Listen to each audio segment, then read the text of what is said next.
तो ये 154A के हवाले से बात थी। सैलरी के साथ ये आ गई बात। तो अब एग्जेम्पशंस पे आते हैं। तो सैलरी में बड़ी लिमिटेड सी अब एग्जेम्पशंस अवेलेबल है। मेडिकल फैसिलिटी या मेडिकल अलाउंस की एग्जेम्पशन है। अगर मेडिकल फैसिलिटी है तो वो in terms of employment exempt होता है, और मेडिकल अलाउंस सिर्फ उस वक्त एग्जेम्प्ट होता है जब मेडिकल फैसिलिटी को टर्म्स ऑफ एम्प्लॉयमेंट में ना लिखी हो। और मेडिकल अलाउंस की एग्जेम्पशन है up to 10% of basic salary. इसके अलावा स्पेशल अलाउंस, अब वो स्पेशल अलाउंस की प्रोविजन उस तरह से नहीं रही है, लेकिन स्टिल जो सेपरेट प्रोविजन नहीं है, लेकिन सेक्शन 12 में ये लिखा हुआ है कि अगर कोई allowance for the purpose of official duties पे हो रहा है तो वो एग्जेम्प्ट होगा, सब्जेक्ट टू कंडीशंस हैं कि वो रेगुलर नहीं होना चाहिए और वो एम्प्लॉयर उसके पास उसके एविडेंस भी होने चाहिए। इसके अलावा रीइंबर्समेंट ऑफ ऑफिशियल एक्सपेंसेस है, वो भी एग्जेम्प्ट होता है। फिर एक क्लॉज 53A की एग्जेम्पशंस है जो होटल्स के एम्प्लॉयज़ को मिलती हैं, एजुकेशनल इंस्टीट्यूशंस के एम्प्लॉयज़ को मिलती हैं, और हॉस्पिटल क्लिनिक्स के एम्प्लॉय को मिलती हैं।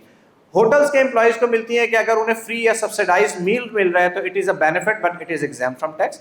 हॉस्पिटल के एम्प्लॉयज़ को मिलती है कि अगर उनको फ्री या सब्सिडाइज हॉस्पिटलाइजेशन मिल रही है तो it is a benefit but it is exam from tax.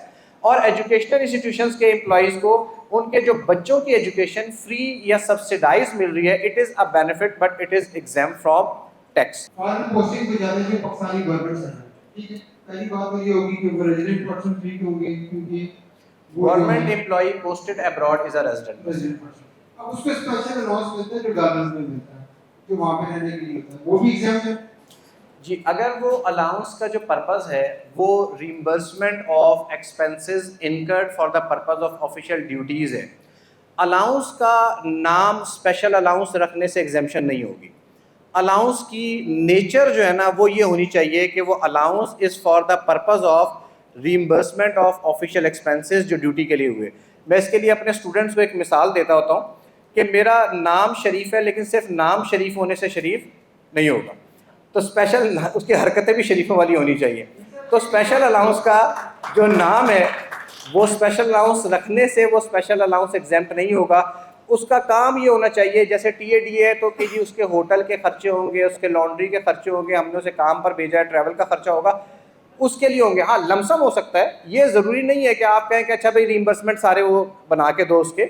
एक lump sum as per policy fix कर ले रीजनेबल अमाउंट, तो it will be exempt from tax. बात ही करना कि जब फॉरेन पोस्टिंग पे गया उसको पाकिस्तान की सैलरी भी मिलती है, ठीक है, वहां पे उसको रहने के लिए स्पेशल अलाउंस मिलता है जो 80% लोग एग्जेम्पशन में क्लेम करते हैं जी। तो मैं इस बात का क्लैरिफिकेशन सर देखें, मैं अगेन वही कह रहा हूँ कि जो प्रिंसिपल है एग्जेम्पशन में क्लेम करते हैं, हमारे यहाँ लोग बहुत सारी चीज़ें सही या गलत क्लेम करते हैं, मैं तो प्रिंसिपल बयान कर रहा हूँ कि प्रिंसिपल ये है कि वो अलाउंस का पर्पज़ क्या है। तो वो अलाउंस का पर्पज़ अगर उसके अपने खर्चे मीट करना है तो फिर एग्जाम्प्ट होगा। अगर से for the sake of argument government उसे रिहाइश भी दे रही है, उसे खाना पीना भी दे रही है, उसे बाकी खर्चे भी मीट कर रही है और फिर ऊपर से अलाउंस भी दे रही है, तो अब वो अलाउंस खर्चे मीट करने के लिए तो नहीं है, तो फिर वो अलाउंस की एग्जेम्पशन नहीं रहेगी। ये आपकी बात दुरुस्त है कि लोग फिर भी उसे एग्जाम ट्रीट करते हैं, but again I would emphasise that it has to be the nature of the allowance which we have to look into. जी प्लीज। सैलरी के मतलब मेरा एक सवाल है, कुछ ये जो बैंक की एम्प्लॉइज होती हैं अक्सर इनकी ना जो पोस्टिंग होती है वो फाटा वाली ब्रांचों में हो जाती है और फिर उनकी जो सैलरी से डिडक्शन होती है वो नहीं होती वहाँ पर, क्योंकि वो कह रहे हैं ये एरिया यानी एग्जाम फ्रॉम टैक्सेस है। तो क्या वो जो बंदा है वो फिर सैलरी के ऊपर टैक्स देगा या उसकी वो इनकम जो है वो एग्जाम हो गई? फाटा वाली एग्जेम्पशन अब एज पर लॉ सिर्फ वहाँ के बोनाफाइड रेजिडेंट्स के लिए। तो अगर कोई शख्स पाकिस्तान से वहाँ पर पोस्टेड है तो और वो बोनाफाइड रेजिडेंट नहीं है वहाँ का, तो इसका मतलब है कि फिर उसकी सैलरी के ऊपर वो टैक्स काटा जाएगा। रेजिडेंसी में है कि control and management of affairs. अब ये control and management of affairs को किस तरह डिफाइन करेंगे? जो कंपनी US में रजिस्टर्ड है पाकिस्तानी की, यहाँ के रेजिडेंसी, वो इफेक्टिवली कंट्रोल भी यहाँ से हो रही है और मैनेज भी यहाँ से रिमोटली हो रही है, तो क्या वो कंपनी भी यहाँ रेजिडेंट हो जाएगी? जो कंट्रोल एंड मैनेजमेंट की ना लॉ में डेफिनेशन नहीं है, ठीक है, तो कंट्रोल एंड मैनेजमेंट की जब लॉ में डेफिनेशन नहीं है तो केस टू केस बेसिस के ऊपर इसको आइडेंटिफाई करना पड़ेगा। और ये एक वसी टॉपिक है कि कंट्रोल कब है और मैनेजमेंट कब है, ठीक है। से for the sake of argument एक US में इनकॉर्पोरेटेड कंपनी है, दे कैन से कि जनाब हमारा CFO तो वहीं बैठता है या हमारी मैनेजमेंट का एक सर्टन पोर्शन, एक बंदा भी वहाँ बैठता है तो होल कंट्रोल तो निकल गया ना यहाँ से। तो इट इज़ डिफ़िकल्ट और मेरी नज़र से अभी तक कोई केस रिपोर्टेड नहीं गुजरा जहां पर एफबीआर ने कंट्रोल एंड मैनेजमेंट के पॉइंट को रेज करके कंपनी को कहा कि आप इनकॉर्पोरेटेड बाहर के हैं और कंट्रोल एंड मैनेजमेंट यहाँ पर है। अच्छा, इसमें एक तो ये पहलू है, ठीक है। इसका दूसरा पहलू ये है कि ये जो कंट्रोल एंड मैनेजमेंट या ये जो डेफिनेशन है, ये डेफिनेशन हमारे लॉ की डेफिनेशन है। जब हम यूएस के साथ या किसी भी दूसरे मुल्क के साथ देखते हैं तो पहले हम ट्रीटी देखते हैं, तो जनरली ट्रीटी में ये बात निकल जाती है, ठीक है। तो लोग खासतौर पे यूएस की ट्रीटी में, यूके की ट्रीटी में, इन तमाम ट्रीटीज़ में वो इससे बाहर निकल जाते हैं। वहाँ पे कंट्रोल एंड मैनेजमेंट का कंसेप्ट ही नहीं रहता। एक दो जगह हैं जहाँ मेजर है, मसलन ऑस्ट्रेलिया के साथ अभी ट्रीटी साइन नहीं हुई, तो वहाँ पर एक थोड़ा सा ये इशू आ सकता है। ज़्यादातर मेजर कंट्रीज़ जिनका पाकिस्तान में कारोबार या जो लोग कर रहे हैं, उनके ट्रीटी के ज़रिए इशू रिजॉल्व हो जाता है। सर एक पर्सन पाकिस्तान में रह रहा है लेकिन उसे आउट ऑफ कंट्री से ना पेंशन आ रही है, तो क्या हम उसके जो पैसे हैं वो रेमिटेंस में शो करेंगे या उसकी जी पेंशन में शो करेंगे, पेंशन इनकम में शो कर दें। पेंशन के हवाले से अभी ये स्लाइड पे मैं बात करने लगा हूँ, तो अभी थोड़ी देर में आपको पेंशन के हवाले से बात मिलेगी। सर आपने एग्जाम्पशंस का जिक्र किया, तो आर्मी के कुछ ऑफिसर्स हैं, उनसे रिलेटेड है कि जो रेशन अलाउंस और किट अलाउंस है, ये एग्जाम्प्ट है? जी, मैंने जैसे कहा कि एग्जेम्पशन की नेचर है ना, ये बेसिकली जो राशन या किट अलाउंस है, ये वो उनकी वर्दी का पार्ट है ना, उनकी वर्दियों का पार्ट है, तो ऑफिशियल एक्सपेंसेस का पार्ट हो गया, तो it should B exempt from tax. जो बज़ाहिर इसकी आपने अल्फाज बताए हैं, उससे मैं एज्यूम कर रहा हूँ कि उसका मकसद ऑफिशियल एक्सपेंसेस ही है। जैसे यहाँ पे से for the sake of argument, इस पर मेरा ख्याल है कोई केस भी हुआ था। जैसे ये होटल के, अब ये जो स्टाफ है, इनको भी एक स्पेशल यहाँ पे पहनना पड़ता है ना, तो उसके बाद वो उसका लॉन्ड्री अलाउंस होता है या इनका भी यूनिफॉर्म अलाउंस होता है, तो वो होटल की रिक्वायरमेंट है कि आपने ये यूनिफॉर्म पहनना है, तो उसके लिए वो यूनिफॉर्म लेना पड़ता है, उसकी लॉन्ड्री के खर्चे होते हैं, तो those are considered as official expenses. Thank you sir. जी सर। किट अलाउंस और राशन अलाउंस की पार्ट 1 के अंदर स्पेसिफिक एग्जेम्पशन भी है, लेकिन किट अलाउंस की जनरल एग्जेम्पशन है। राशन अलाउंस की आई थिंक कोई कंडीशन है, जैसी हो उसको तक मिलता है वो तक एग्जेम्प्ट है, सबके लिए नहीं है।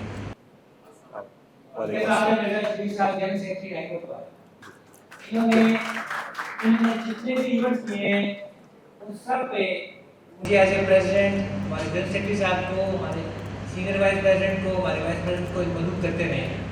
और माशाल्लाह ये पहली दफ़ा हिस्ट्री में हुआ है कि टैक्स पार को बाकायदा नुमाइंदगी के साथ हाई कोर्ट में रखा। Welcome sir. अच्छा जी, जी प्लीज़। जो पाकिस्तान रेजिडेंट कोई एजेंसी के अंदर काम कर रहा है, उसका बिजनेस वहाँ पे रजिस्टर्ड है, वो वहाँ से उसका वो जो पैसा अर्न कर रहा है उसकी यूटिलाइजेशन पाकिस्तान में है। फॉर एग्जांपल वो उस पैसे से यहाँ प्रॉपर्टी खरीद रहा है, गाड़ी खरीद रहा है, तो यहाँ पे हम उसको अपनी रिटर्न का पार्ट बनाएंगे या वेल्थ के अंदर जो है वो डिक्लेयर कर देंगे? हमारा तो जो हम प्रैक्टिस करते हैं, हबीब साहब से भी कंफर्म करते हैं, हम तो जो यहाँ का रेजिडेंट है, अगर उसकी पाकिस्तान सोर्स इनकम है, साथ एजेके सोर्स इनकम है, तो एजेके सोर्स इनकम की भी रिटर्न वहाँ फाइल करते हैं, उसका टैक्स वहाँ पे करते हैं, यहाँ पर उसे as a foreign source income दिखाते हैं और उसका फॉरेन टैक्स क्रेडिट क्लेम करते हैं। ये हमारी प्रैक्टिस है।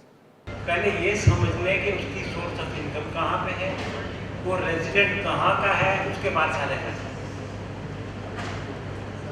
आज़ाद कश्मीर की अगर पाकिस्तान का रेजिडेंट है, आज़ाद कश्मीर की इनकम पाकिस्तान में फॉरेन सोर्स इनकम होगी। अगर वो आज़ाद कश्मीर का रेजिडेंट है तो पाकिस्तान की इनकम जो थी उसकी वो वहाँ के लिए फॉरेन सोर्स है। इसमें सवाल ये कि एक बंदे का कश्मीर में भी घर है, पिंडी में, वो ये कैसे साबित करेगा कि वो दोनों में से कहाँ का रेजिडेंट है? इन माय हम्बल ओपिनियन ये शायद उसके जो आईडी कार्ड है या उसकी जो नेशनैलिटी है उसकी बेसिस पर क्लेम कर सकता है, अदरवाइज़ वो डेज़ वाली क्लॉज तो अप्लाई नहीं हो सकती। ठीक है सर, जो अतर मिनल्ला साहब ने भी डिस्कस किया था अपना ISO के डिसीजन में ज़ीरो रेटिंग वाला, उसकी बात कर रहे हैं। देखिए वो ये है कॉन्सेप्ट कि अगर किसी का रेजिडेंशियल स्टेटस डिटरमिन नहीं हो सकता, अबोर्ड की बात कर रहे हैं, तो फिर उसके बेशुमार और तरीके हैं कि आप कैसे फैसला करते हैं कि वो कहाँ का रेजिडेंट है। जैसे आज़ाद कश्मीर की मिसाल आपने बड़ी जेन्युइन दी है कि वहाँ कोई पासपोर्ट नहीं है, कुछ नहीं है, तो पता ही नहीं चल सकता, लेकिन उसके मुख्तलिफ पहलू हैं देखने के, जो आपको OECD के कानून के अंदर सारा कुछ मिल जाता है। वो हैबिचुअल अबोर्ड की बात कर रहे हैं अभी फ़खरुद्दीन साहब, हैबिचुअल अबोर्ड की बात कर रहे हैं। हैबिचुअल अबोर्ड में चीज़ ये है, उसमें सर जैसे ट्रीटी में ना, फॉर एग्जांपल अगर आप उसको डिटेल से देखना हो तो पाकिस्तान और कनाडा की ट्रीटी जो है ना, उसमें बड़ा स्पेसिफिकली डिस्कस्ड है कि यार उसके दोनों घर कहाँ पर हैं, उसके कारोबार कहाँ पर हैं। यानी आप इस तरह से समझ लें कि जहाँ पर, अगर मैं मुख्तसर करूँ तो जहाँ पर उसके इकनॉमिक इंटरेस्ट ज़्यादा हैं तो एज़ पर OECD कमेंट्री में फिर वहाँ का रेजिडेंट शुमार होता है। लेकिन सर इसका यहाँ पर शायद थोड़ा सा मुश्किल हो जाए क्योंकि OECD ना 2 मुल्कों में आती है और यहाँ पर शायद नेशनैलिटी वाली बात जो है वो ज़्यादा रेलेवेंट रहेगी, क्योंकि बहरहाल इसके बारे में कोई कानून नहीं है। इस डिस्कशन को ना मैं थोड़ा सा यूँ कंक्लूड करता हूँ। अगर वो कश्मीर का रहने वाला है, मैं उसकी वहाँ की रेजिडेंट रिटर्न और यहाँ की नॉन रेजिडेंट जमा करा देता हूँ और दोनों रिटर्न आ जाती हैं, दैट्स ऑल।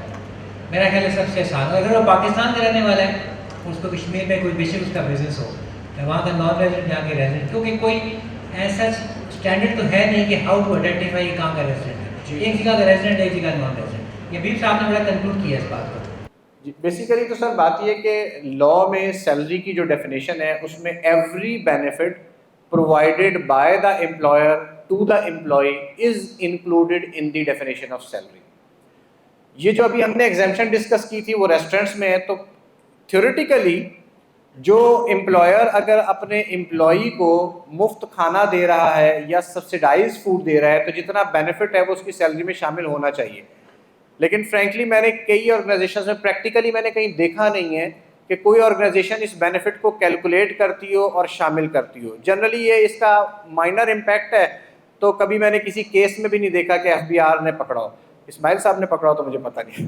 हाउएवर जो विदहोल्डिंग टैक्स की डिडक्शन पाकिस्तान और AJK के अंदर है, मुझे एक सर्कुलर याद है जिसमें ये इस तरह की बात थी कि एक दूसरे यानी यहाँ के टैक्सेस की डिडक्शन वहाँ पर क्लेम की जा सकती है। वो एक पुराना सर्कुलर है, तो उस सर्कुलर की रोशनी में, यानी अगर हम थ्योरेटिकली जाएं तो नहीं होनी चाहिए, लेकिन उस सर्कुलर की रोशनी में ये डिडक्शंस, क्रॉस डिडक्शंस क्लेम हो सकती हैं। सर बेसिकली मैं मीरपुर आज़ाद कश्मीर से ही हूँ, तो AJK का जिक्र हो रहा था, तो जो रेजिडेंट स्टेटस है वो हमारे कार्ड से वेरीफाई हो जाता है, वहाँ पे उसके ऊपर लिखा हुआ होता है AJK का। और दूसरा ये है कि अगर कोई बिज़नेस इंडिविजुअल है और उसकी वहाँ पे फिजिकल एक्सिस्टेंस है और अगर वो बिज़नेस कर रहा है तो वो वहाँ के रिटर्न देता है। कंपनी के केस में अगर कोई पाकिस्तान की कंपनी है और उसने AJK में भी बिज़नेस करना है तो वो फ़ॉरेन कंपनी इंडोर्समेंट करवाती है पहले रजिस्ट्रार ऑफ कंपनी से, उसके बाद वो टैक्स ऑफिस में रजिस्टर्ड होती है इनकम टैक्स और सेल्स टैक्स में। ये सिनेरियो सर वहाँ जी ऐसा ही है कि, और हम इसको डिक्लेयर करते हैं, जैसे मेरे एक सवाल के जवाब में बताया था कि जो पाकिस्तान की रेजिडेंट कंपनी है वो फिर उसे अपनी फॉरेन सोर्स इनकम यहाँ पे डिक्लेयर करती है और वहाँ पर जो टैक्सेस पेड हैं उसका फॉरेन टैक्स क्रेडिट लेती है। जी ऐसा ही।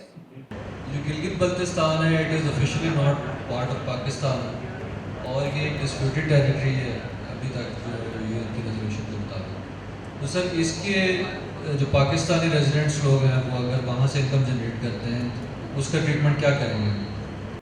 जी पाकिस्तानी रेजिडेंट के अंदर अब यहाँ पर क्योंकि गिलगित बल्तिस्तान से इनकम आ रही है, तो जैसे AJK का स्टेटस अभी डिस्कस हो रहा है ना, वही सेम स्टेटस GB का भी है, यानी उनके लिए फॉरेन सोर्स इनकम कहलाएगी। ओके, तो हम थोड़ा सा आगे बढ़ते हैं इसके ऊपर, और हम सैलरी इनकम पे बात कर रहे थे। तो सैलरी में जैसे हमने कहा कि बहुत ही लिमिटेड एग्जेम्पशंस अवेलेबल है।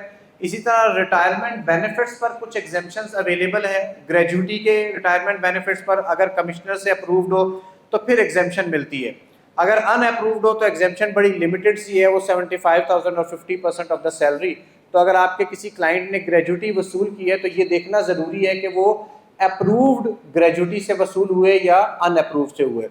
इसी तरह प्रोविडेंट फंड के अंदर भी ये देखना ज़रूरी है कि वो गवर्नमेंट का प्रोविडेंट फंड है, अप्रूव्ड प्रोविडेंट फंड है या अनअप्रूव्ड प्रोविडेंट फंड है।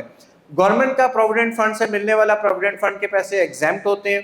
जो अनअप्रूव्ड है उसके प्रोविडेंट फंड की टैक्सेशन होती है जब एक्यूमुलेटेड बैलेंस मिलता है, जबकि अप्रूव्ड के प्रोविडेंट फंड की टैक्सेशन होती है साथ साथ होती रहती है। उसमें जो एम्प्लॉयर कंट्रीब्यूशन है वो 1.5 लाख तक एग्जेम्प्ट होता है और इंटरेस्ट जो है वो 1/3 ऑफ सैलरी और calculated at the rate of 16% तक एग्जेम्प्ट होती है।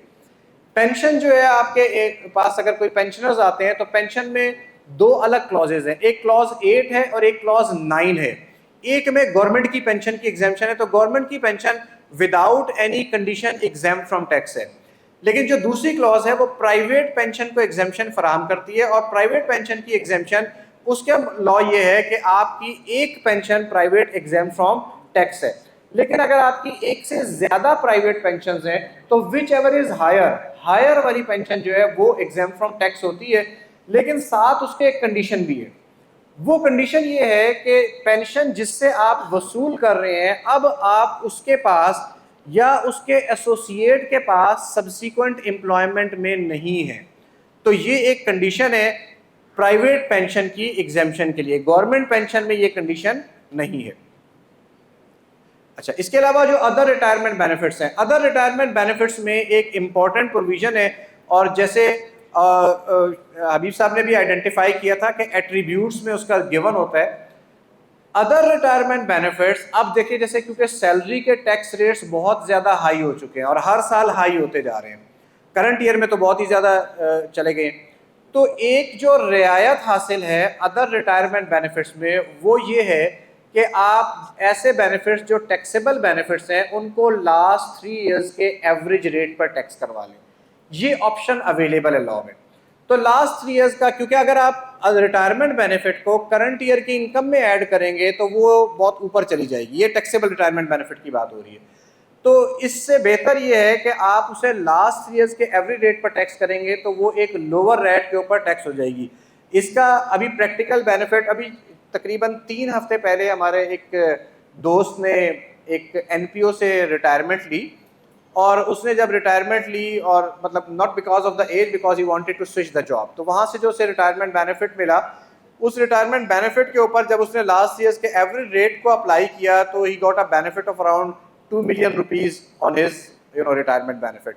तो इसका काफ़ी ज़्यादा बेनिफिट हो सकता है क्योंकि अब टैक्स रेट बहुत ज़्यादा हाई है। इसकी लेकिन एक शर्त है, इसकी शर्त ये है कि आपने इसके लिए कमिश्नर को नोटिफाई करना है एट द टाइम और before filing of tax return. अगर आपने कमिश्नर को नोटिफाई नहीं किया तो फिर कमिश्नर के पास पावर है कि वो फिर भी आपको माफ़ी दे सकता है, लेकिन पहले रिक्वायरमेंट ये है कि आप कमिश्नर को नोटिफाई करें कि मैं I want to elect the taxation of my benefits at the last 3 years of every date. अच्छा, ये भी ज़हन में रखें, you only have to notify, सिर्फ आपने नोटिस देना है, कमिश्नर के पास उसे रिजेक्ट करने की पावर नहीं है। आपने कमिश्नर से अप्रूवल सीक नहीं करना, you just have to inform the commissioner before the filing of return कि मैं इस रिटायरमेंट बेनिफिट को लास्ट 3 इयर्स के एवरेज रेट पर टैक्स करना चाहता हूँ, करंट ईयर की इनकम में ऐड नहीं करना चाहता। तो आपके अगर कोई क्लाइंट्स ऐसे आते हैं जो रिटायरमेंट बेनिफिट्स या गोल्डन हैंडशेक की पेमेंट्स लेकर आते हैं तो they can benefit from this provision. Next sir, ये स्टील मैनुअली देनी है इंटीमेशन जी, ये स्टील इंटीमेशन जो है ये मैनुअली जी। अच्छा, इसमें ये भी हो सकता है क्योंकि रिटर्न के साथ है ना, तो आप रिटर्न के साथ अटैच कर दें, ठीक है। और वैसे ये मैनुअली भी दी जा सकती है, क्योंकि अगर आप एम्प्लॉयर से ये बेनिफिट लेना चाहते हैं तो एम्प्लॉयर से बेनिफिट लेने के लिए पहले आप कमिश्नर को नोटिफाई करेंगे ना, और एम्प्लॉयर को ला के देंगे कि जनाब मैं ये नोटिस दे चुका हूँ, तो वो मैनुअल नोटिस होगा। फिर एम्प्लॉयर आपकी डिडक्शन लास्ट 3 इयर्स के एवरेज रेट पे करेगा। अगर आप एम्प्लॉयर को वो नोटिस नहीं ला के देंगे तो फिर एम्प्लॉयर तो करंट रेट के ऊपर कर लेगा, तो इसलिए मैनुअल नोटिस आपको देना पड़ेगा। वो मैंने पोर्टल पे इसकी प्रोविजन नहीं देखी। अनअप्रूव्ड फंड की एग्जेम्पशन है ग्रेजुअली की, एक तो 75,000 और 150,000 विच और 50% of the amount of gradually which ever is less, 75,000 रुपए और 50% of the amount of gradually, दोनों में से जो लेसर अमाउंट है वो एग्जेम्प्ट है। ये एग्जेम्पशन नहीं मिलती आप अगर दूसरी दफ़ा ग्रेजुअटी वसूल कर रहे हैं, अगर आप नॉन रेजिडेंट पर्सन है, अगर ग्रेजुअटी पाकिस्तान से बाहर पे हो रही है, और ये ग्रेजुअटी अगर डायरेक्टर को मिल रही है अदर देन एम्प्लॉयड डायरेक्टर को, तो इन तमाम सूरतों में ये ग्रेजुअटी अनअप्रूव्ड की एग्जेम्पशन नहीं है। लेकिन ये शराइत अप्रूव्ड ग्रेजुअटी के साथ नहीं है। जी प्लीज़। ओके, सो अब ये इसमें एक सैलरीड पर्सन के हवाले से मैंने डिस्कशन की है। तो आपके पास अगर आपके क्लाइंट्स आते हैं और वो सैलरीड पर्सन है, तो ज़्यादातर सैलरीड पर्सन ही आजकल रिटर्न फाइल करवा रहे होते हैं, तो वो क्या क्या अवेल कर सकते हैं फैसिलिटीज़, ज़रा प्लीज़ स्लाइड ओपन कर दें। ये मैंने एक लिस्ट बनाई है, इस लिस्ट को आपके पास स्लाइड में आ रही होगी, मुख्तसरन मैं बयान कर देता हूँ। ज़कात, लेकिन ज़कात पेड अंडर ज़कात एंड उशर ऑर्डिनेंस 1980, चिल्ड्रन एजुकेशन एक्सपेंसेस, लेकिन चिल्ड्रन एजुकेशन एक्सपेंसेस सिर्फ उस वक्त मिलते हैं जब सालाना इनकम जो है ना वो 15 लाख रुपए तक हो, यानी 1.25 लाख रुपए पर मंथ की सैलरी हो। तीसरा, आपको मेडिकल फैसिलिटी, मेडिकल अलाउंस में बयान कर चुका हूँ, अलाउंस फॉर ऑफिशियल एक्सपेंसेस की बात हो चुकी है, रिइंबर्समेंट ऑफ ऑफिशियल एक्सपेंसेस की बात हो चुकी है। फिर एक जो फैसिलिटी है वो टैक्स क्रेडिट ऑन डोनेशंस है। अगर कोई शख्स डोनेशंस देता है किसी अप्रूव्ड इदारे को या ऐसे इदारे को जिसका नाम 13 शेड्यूल में लिखा हुआ है, तो वो एवरेज रेट ऑफ टैक्स से टैक्स क्रेडिट ले सकता है। अगर कोई शख्स वॉलंटरी पेंशन स्कीम में इन्वेस्ट करता है तो वो भी टैक्स क्रेडिट ले सकता है, अगर वो voluntary pension scheme voluntary pension system rules 2005 के तहत रजिस्टर्ड है। इसके अलावा टीचर रिसर्चर अगर कोई है, और वो टीचर रिसर्चर की शर्त यह है कि वो किसी नॉन प्रॉफिट इदारे में मुलाजिम हो और वो नॉन प्रॉफिट इदारा HEC के साथ या बोर्ड ऑफ एजुकेशन के साथ या किसी ऐसी यूनिवर्सिटी जो बोर्ड ऑफ HEC से रजिस्टर्ड हो उनके साथ वो मुल्हिक हो। उस सूरत में टीचर रिसर्चर की 25% tax liability on his salary income only. कई लोगों को मैंने देखा ये गलती करते हैं कि वो टीचर रिसर्चर की पूरी टैक्स लायबिलिटी रिड्यूस कर देते हैं। याद रखें कि टीचर रिसर्चर की सिर्फ वो लायबिलिटी रिड्यूस होगी जो सैलरी से रिलेटेड होगी, सिर्फ उतनी लायबिलिटी 25% तक रिड्यूस होगी, बाकी इनकम पर रिडक्शन नहीं मिलेगी। इसके अलावा जो एडजस्टेबल जितने भी टैक्सेस हैं, चंद एक मैंने यहाँ लिख दिए हैं, लेकिन उसके अलावा भी हैं। जैसे सर ने बताया था कि डोमेस्टिक फॉरेन एम्प्लॉय के ऊपर आपको एक टैक्स कट रहा होता है तो वो भी आप क्लेम कर सकते हैं। बाकी गाड़ियों के ऊपर, मोबाइल फ़ोन्स के ऊपर, ऑप्शन परचेजेस, इमूवेबल प्रॉपर्टी की सेल परचेज और 236Y जो डेबिट क्रेडिट कार्ड्स के जरिए पेमेंट हो रही होती है, इनके ऊपर भी आप एडजस्टेबल टैक्सेस होते हैं and you can claim as a reduction for your tax liability. Please next. Salary, जब आप किसी शख्स की सैलरीड इंडिविजुअल की रिटर्न फाइल करने जाते हैं तो क्या क्या डॉक्यूमेंट्स आपको देखने चाहिए किसी भी सैलरीड इंडिविजुअल की रिटर्न के लिए? उसका सैलरी सर्टिफिकेट मांगे, लेकिन सैलरी सर्टिफिकेट के साथ उसकी सैलरी की बाइफर्केशन भी मांगे। बहुत सारे जो अच्छे इदारे हैं उनमें ये होता है कि सैलरी की टैक्सेबल सैलरी तो लिखी होती है लेकिन उनमें कुछ एग्जेम्पशंस होती है। फिर टैक्सेबल सैलरी में कुछ इन काइंड बेनिफिट्स भी होते हैं, जैसे व्हीकल का इन काइंड बेनिफिट सैलरी के अंदर शामिल होता है, बाज़ जगहों पर एकोमोडेशन शामिल होती है। तो जब आपके पास सैलरी की बाइफर्केशन होगी तो ये इन काइंड बेनिफिट्स को आपने वेल्थ रिकंसिलिएशन में एडजस्ट करना है, क्योंकि ये इन काइंड बेनिफिट्स उसकी वेल्थ का पार्ट नहीं बनेंगे। जो कैश सैलरी मिलती है वो उसकी वेल्थ का पार्ट बनती है, लेकिन जनरली लोग इसका ख्याल नहीं रखते। FBR में भी ज़्यादातर इसके ऊपर प्रोबिंग नहीं होती क्योंकि सैलरी की टैक्स सैलरीड पर्सन से थोड़ी बहुत रियायत FBR भी बरतता है, लेकिन as an adviser you should know कि ये चीज़ आपको देखनी ज़रूरी है। इसी तरह पेंशन फंड की और प्रोविडेंट फंड की डिडक्शंस, प्रोविडेंट फंड के बैलेंस को वेल्थ स्टेटमेंट में डिक्लेयर करना होता है, ज़्यादातर लोगों ने डिक्लेयर नहीं किया हुआ होता, तो उसकी भी डिक्लेरेशन चाहिए। इसके अलावा बैंक स्टेटमेंट, आप जब भी अपने क्लाइंट की रिटर्न फाइल करें तो बैंक स्टेटमेंट लाजमी लें और उसमें क्रेडिट आइटम्स तो सारी चेक करें, लेकिन साथ जो उसकी बैंक स्टेटमेंट में डेबिट आइटम्स हैं उनमें से भी बड़ी बड़ी आइटम सेलेक्ट करें। हमने कई मरतबा ऐसे क्लाइंट्स के साथ हुआ है कि उनसे पूछा कि यार ये बड़ी आइटम क्या है, ओहो ये तो मैंने गाड़ी परचेज की थी, आपको बताना ही भूल गया। अब तो खैर वो पोर्टल पे भी आ जाता है, लेकिन स्टिल लोग भूल जाते हैं। कई दफ़ा फॉरेन ट्रैवल किया है या कोई ऐसा एक्सपेंस इनकर किया है तो साल के बाद, क्योंकि हमारे पास ज़्यादा एजुकेटेड क्लाइंट नहीं होता ना, तो you have to educate the client as well. तो जब आपने क्लाइंट को एजुकेट करना है तो फिर उसके साथ उससे चीज़ें भी आपने पूछनी है। तो बैंक स्टेटमेंट को लाजमी स्टडी करें, ये आपको कल को फ़ायदा देगी, नुकसान नहीं देगी। इसके अलावा अपने क्लाइंट से विदहोल्डिंग टैक्स, ज़कात, डोनेशन, चिल्ड्रन एजुकेशन और बाकी जितने एक्सपेंसेस चीज़ें वो क्लेम कर रहा है उनसे मुतालिक ख़ास तौर पे ये विदहोल्डिंग टैक्स वगैरह की और डोनेशंस की रसीदें या उनकी कॉपियाँ जो है ना वो अपने पास रख लें या उसकी सॉफ्ट कॉपी बना लें ताकि आपके पास मुस्तकबिल में रिकॉर्ड हो। रिकॉर्ड कीपिंग, हमारे जितने क्लाइंट्स होते हैं इंडिविजुअल क्लाइंट्स की रिकॉर्ड कीपिंग ज़्यादातर अच्छी नहीं होती। 80% ऑफ और ये वो आइटम्स हैं जो विदहोल्डिंग टैक्स की और डोनेशंस की जिनके ऊपर ज़्यादातर FBR क्वेश्चन करता है कि अच्छा भाई डोनेशन का टैक्स क्रेडिट दिया था तो ये दिखाओ ज़रा कि इसका कहाँ से क्लेम लिया जाता है।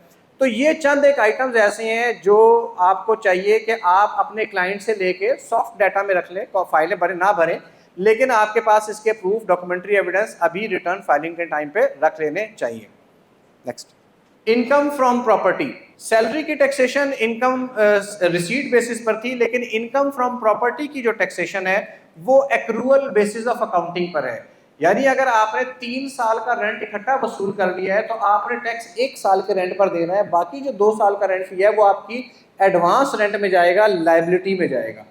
तो इसकी टैक्सेशन एक्रूअल बेसिस के ऊपर है। इस रेंट जो इनकम फ्रॉम प्रॉपर्टी, ये कौन सा रेंट है? ये हर प्रॉपर्टी का रेंट नहीं है, ये सिर्फ और सिर्फ लैंड एंड बिल्डिंग का रेंट है। लैंड एंड बिल्डिंग का जो किराया है वो इनकम फ्रॉम प्रॉपर्टी कहलाता है। अगर आप गाड़ियों का किराया वसूल कर रहे हैं या किसी और एसेट का किराया वसूल कर रहे हैं, it is not income from property. तो लैंड एंड बिल्डिंग ये, और इसमें एक इंपॉर्टेंट बात ये है कि इनकम फ्रॉम प्रॉपर्टी का ये जो किराया है ये उस वक्त इनकम फ्रॉम प्रॉपर्टी है अगर you are the owner of that land and building. अगर आपने एज ए टेनेंट सबलेट किया हुआ है तो it is an income from other source, फिर वो इनकम फ्रॉम प्रॉपर्टी नहीं है। तो यानी अगर लैंडलॉर्ड जो मालिक है वो अपना लैंड एंड बिल्डिंग किराए पर देता है तो it is income from property, लेकिन अगर कोई टेनेंट लेकर उसे सबलीज करता है तो it is income from other source. और इन दोनों में बड़ा बुनियादी फर्क है। मसलन इनकम फ्रॉम प्रॉपर्टी के अगेंस्ट आपको रिपेयर अलाउंस मिलता है 20%, बाकी एक्सपेंसेस के ऊपर 4% की लिमिट मिलती है और कुछ स्पेसिफिक एक्सपेंसेस अलाउ होते हैं। जबकि इनकम फ्रॉम अदर सोर्स के अगेंस्ट आपको हर वो एक्सपेंस अलाउ होता है जो इनकम फ्रॉम अदर सोर्स से रिलेट करता है। प्लीज, जब इनकम फ्रॉम प्रॉपर्टी के डॉक्यूमेंट्स हैं तो आपने कोशिश ये करनी है कि उसका रेंट एग्रीमेंट लाजमी वसूल करें, रेंट एग्रीमेंट को देखें, क्योंकि हमारे यहाँ जैसे अगेन मैंने कहा कि टैक्स पेयर इतना एजुकेटेड नहीं है, उसे नहीं पता कि एक्रूअल बेसिस ऑफ अकाउंटिंग क्या होती है। तो वो कहते हैं जी मैं तो इतने पैसे वसूल किए रेंट के तो वो टैक्स में डाल दिए, तो वो पैसे सारे के सारे हो सकता है इनकम का पार्ट ना बने हो। तो रेंट एग्रीमेंट लें, उसके मुताबिक फुल कैलकुलेशन करें कि इनकम फ्रॉम प्रॉपर्टी उसकी कितनी बनती है। उसमें ये भी देखें कि एडवांस रेंट कितना है, सिक्योरिटी डिपॉजिट कितना वसूल किया है, सिक्योरिटी डिपॉजिट को आपने लायबिलिटी पे डालना है और सिक्योरिटी डिपॉजिट का 1/10 आपने इनकम पे भी डालना है, तो वो भी इनकम फ्रॉम प्रॉपर्टी का पार्ट बनता है। इसके अलावा एक्सपेंसेस क्लेम करने होते हैं, इसके अंदर आप प्रॉपर्टी टैक्सेस जो पे करते हैं, कोई लीगल चार्जेस पे किए या कोई लोन लिया हुआ है और उसके ऊपर इंटरेस्ट पे किया है तो वो भी आपने एज एन एक्सपेंस क्लेम करना है। और अगर कोई टैक्स एट सोर्स डिडक्ट हुआ है तो वो भी आपने क्लेम करना है। तो क्वेश्चन इनकम फ्रॉम प्रॉपर्टी पे इसको छोड़ दें आगे। ये तो अब ये नई प्रोविजन है फाइनेंस एक्ट की, इसको मैं मुख्तसर बयान कर देता हूँ। ये कैपिटल गेन के हवाले से है कि अब जो कैपिटल गेन है उसमें 2 किस्म की प्रॉपर्टीज हो गई हैं। एक वो जो 30 जून 2024 से पहले परचेज की है और एक वो जो 30 जून 2024 के बाद परचेज की है। जो 30 जून 2024 से पहले प्रॉपर्टी परचेज की गई है उन तमाम प्रॉपर्टीज के ऊपर टैक्स रेट वही पुराना है, यानी 6 साल बाद या 4 साल बाद एग्जेम्पशन वाला। जबकि जो 30 जून 2024 के बाद प्रॉपर्टीज परचेज हो रही है उनके ऊपर एक फ्लैट रेट लगा दिया गया है 15% का। और इसके साथ ये भी याद रखें कि अगर at the time of disposal of property आप नॉन फाइलर है तो फिर आपको नॉर्मल स्लैब रेट्स अप्लाई होंगे। नॉर्मल स्लैब रेट्स का मतलब है कि एज हाई एज 49.5%। 49.5% क्यों है? क्योंकि नॉन सैलरीड का जो मैक्सिमम रेट है वो 45% है और 10 मिलियन से ऊपर आमदनी के ऊपर फर्दर 10% ऑफ टैक्स लायबिलिटी लगता है। तो 45% जमा 4.5% तो ये बन जाएगा 49.5%। तो इसलिए अब अगर आपने प्रॉपर्टी बेचनी है तो at the time of disposal of property the person should be a filer. Income from other source, income from other source पे काफ़ी डिटेल से डिस्कशन हो चुकी है। हमारे पास जो जनरली इंडिविजुअल के केसेस आते हैं उनकी 2 किस्म की इनकम फ्रॉम अदर सोर्स होती है, एक डिविडेंड की और दूसरी इनकम फ्रॉम अदर सोर्स होती है उनकी प्रॉफिट ऑन डेट की। तो dividend final discharge of tax liability है 15% के ऊपर, जबकि प्रॉफिट ऑन डेट जो है उसके ऊपर अगर वो 5 मिलियन से नीचे तक है तो फिर 15% टैक्स कट जाता है and that is final discharge of tax liability. लेकिन अगर 5 मिलियन से ऊपर जाएगा तो फिर वो नॉर्मल टैक्सेशन में जाएगा। बोनस शेयर्स, बोनस शेयर्स जो है ये पिछले साल एक नई डेफिनेशन आई थी, तो ये टैक्स ईयर 2024 पे एप्लीकेबल है, इससे पहले एप्लीकेबल नहीं था। ये हर साल चेंज होता रहता है बोनस शेयर्स का, 2-3 साल बाद इसको ले आते हैं, कभी इनकम में से निकाल देते हैं, कभी इनकम में डाल देते हैं। बहरहाल अगर आपके किसी क्लाइंट के पास बोनस शेयर्स आए हैं तो बोनस शेयर्स आप FTR के अंदर है, उसके ऊपर वो कंपनी ने टैक्स काटना होता है, कलेक्ट करके जमा कराना होता है, तो it should be declared as an FTR।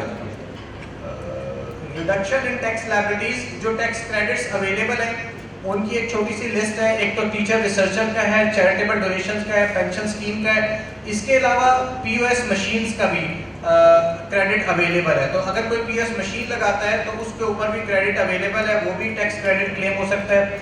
जो कोल माइनिंग वाले हैं या स्टार्टअप्स हैं उनके पास सेक्शन 65F का 100% टैक्स क्रेडिट है।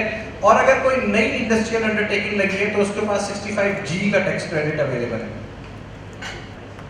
बिजनेस इनकम, बिजनेस इनकम में जो हबीब साहब की बात कह रहे थे, मैं अगेन रिपीट कर देता हूं उसको, कि अगर किसी की टर्नओवर 300 मिलियन से ज्यादा है, तो जिन लोगों की, जिन एओपीज की टर्नओवर 300 मिलियन से ज्यादा है, उनके लिए इस मर्तबा जो सितंबर 30, 2024 पे रिटर्न जमा होनी है उसके साथ ऑडिटेड अकाउंट्स लगाने जरूरी हैं। तो 300 मिलियन से ज़्यादा वाली जितनी भी एओपीज हैं उनके लिए मैंडेटरी है कि वो उसके साथ ऑडिटेड अकाउंट्स लगाएं। और हबीब साहब ने फरमाया था कि उसका ऑडिट या मुझसे करा लें या हबीब साहब से करवा लें। सर आप और मैं दोनों उनके ऑडिट्स नहीं कर पाएंगे क्योंकि हमने रिपोर्टें कर दी नहीं क्वालिफाई, तो वो फिर झगड़ा होगा। तो मेरा ख्याल है किसी और से ही करवा लें तो बेहतर है।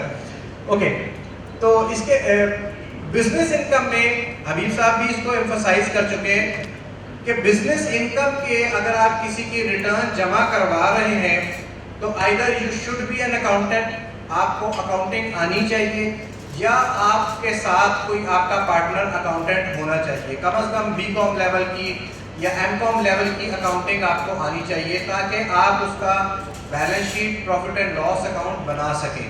और उस balance sheet, profit and loss account से उसका कैपिटल जनरेट हो रहा है जो आपने वेल्थ में रिपोर्ट करना है। तो अगर ये आप अकाउंटिंग नहीं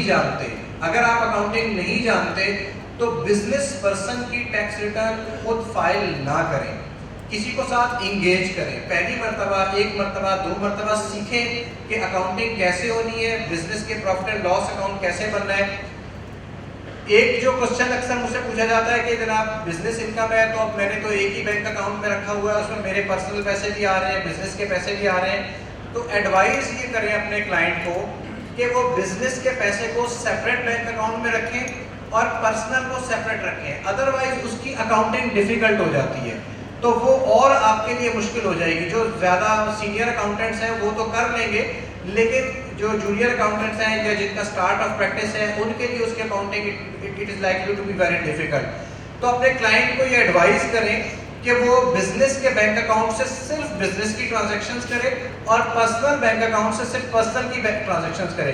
अगर उसे कोई पैसे चाहिए बिजनेस से निकालने के लिए तो वो बिजनेस के बैंक अकाउंट से अपने पर्सनल अकाउंट में ट्रांसफर करे या कैश निकाले, उसे ड्राइंग दिखाए और उसके मुताबिक उसको परस्यू करे या उसको रिकॉर्ड करें। एक अकाउंटेंट की हेल्प लें। अगर आप खुद अकाउंटेंट हैं तो इट्स ओके, लेकिन अगर नहीं है तो एक अकाउंटेंट की मदद जरूर लें। अब दो सूरतें हैं, एक तो शायद आपके क्लाइंट के पास पूरी अकाउंटिंग टीम हो, एक हो, दो हो, और वो प्रॉपर अकाउंट्स आपको बना के देते हो, profit and loss balance sheet, तो आपकी जिम्मेवारी ज़रा कम हो गई और आपको रिटर्न बनाना कंफर्टेबल हो गया। लेकिन 90% केसेस इंडिविजुअल की सूरत में ख़ास तौर पे बिजनेस के जो आते हैं उसको हम अपनी टेक्निकल ज़बान में कहते हैं अकाउंटिंग फ्रॉम इनकम्प्लीट रिकॉर्ड्स, जो in itself is a huge topic. ये अकाउंटिंग नहीं है, ये अकाउंटिंग से बढ़ के एक चीज़ है जो इंटेलिजेंस की बेस के ऊपर, जो कहते हैं एआई का कॉन्सेप्ट, वो सारा एआई का कॉन्सेप्ट इनकम्प्लीट रिकॉर्ड पे लाता है।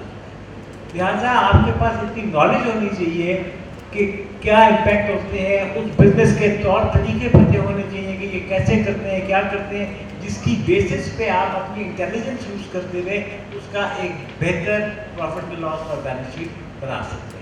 अब इसके लिए एक्सपर्टीज आपको करना।